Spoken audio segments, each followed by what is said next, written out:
আমি ব্রাহ্মণের সন্তান, 12 মাসে 13 পূজা করেছি। 33 কোটি দেবদেবী তুলসীর গাছের তলায়, আরো আছে 64 কোটি ভগবান।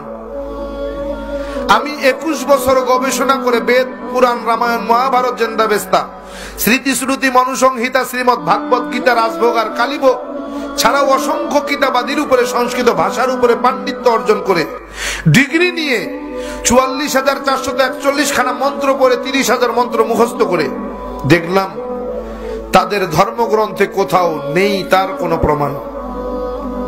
একটা প্রমাণ যদি কেউ দেখাতে পারে যে মূর্তির পূজা তাদের কোন ধর্মগ্রন্থে আছে, আমি তার গোলামি করব।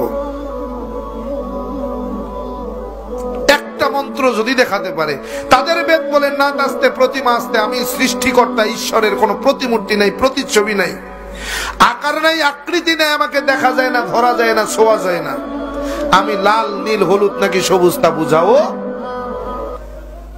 কিন্তু এরপরেও কি তাদেরকে মানাতে পারবো? এরপরেও কি তারা ছাড়বে? কয় পাইছো কই? কয় বাপদাদাই করছে তাই। দলিল বাপদাদা, দলিল বাপদাদা, অথচ ভগবান শ্রীকৃষ্ণের দোহাই দেয়, ভগবান শ্রীকৃষ্ণের দোহাই দেয়। ভগবান শ্রীকৃষ্ণ শ্রীমদ ভাগবত গীতার 7 নম্বর অধ্যায়ের 20 নম্বর পৃষ্ঠার মধ্যে বলেন, অন্ধত্তম প্রবিশান্তি এ অসম্ভূতি মুপাস্তে। কালকে হাসরের মাঠ যখন কায়েম হয়ে যাবে, তোমরা আমাকে ভগবান বলে ভাষায় দিবা, আমারে তোমরা জাহান্নামে নিবা। আমি সেই রাস্তা রাখি নাই, আমি আমার রাস্তা ক্লিয়ার করে দিয়েছি। অন্ধত্তম প্রবিশান্তি এ অসম্ভূতি মুপাস্তে। অন্ধকারের পূজা, মূর্তির পূজা, গাছের পূজা, মাছের পূজা, আগুনের পূজা তারাই করে যারা অন্ধকারের মধ্যে ডুবে রয়েছে, যাদের ভিতরে কোনো আলো পৌঁছায় নাই, যারা এখনো আলোর মুখ দেখে নাই, তারাই কেবল গাছের পূজা, মাছের পূজা, আগুনের পূজা, পানির পূজা করে। আর যারা আলো দেখেছে, হেদায়াত পেয়ে গিয়েছে, নূর দেখেছে, তারা তা করে না।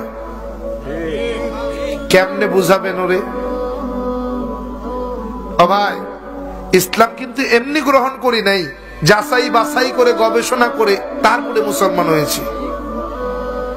এরকম হাজার হাজার মন্ত্র বলা সম্ভব। কোরআনে হাকিমের 30 পারা 114টি সূরা, 6666 মতান্তরে 6238 আয়াতের সঙ্গে এই 30,000 মন্ত্রের হুবহু মিল আছে।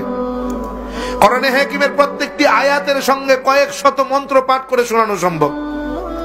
শুধু তাই না, প্রত্যেকটা মন্ত্রের কিতাবের নাম, অধ্যায় নম্বর, পৃষ্ঠা নম্বর, শ্লোক নম্বর বলার মতো যোগ্যতা আল্লাহ তাআলা আমাকে দিয়েছেন।